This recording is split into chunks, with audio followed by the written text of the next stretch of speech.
Hello everyone, welcome to Workstatus.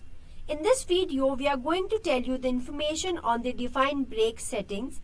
For that, come up to the side menu, click on settings and under timesheets, click define break. Now this defined break enables or disables the break for all of the members inside the organization. You can have it enable or disable from this specific setting, and you can click on add break to add a break for your organization.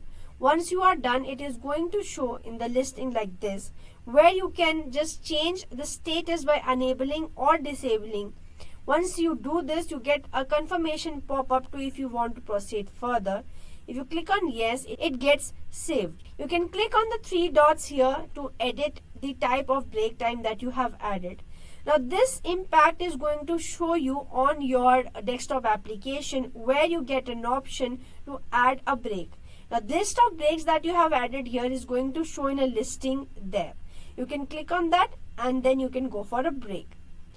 Similarly, the time is captured and can be seen for this on the timesheet section as well. So this was about the defined break settings. Thank you.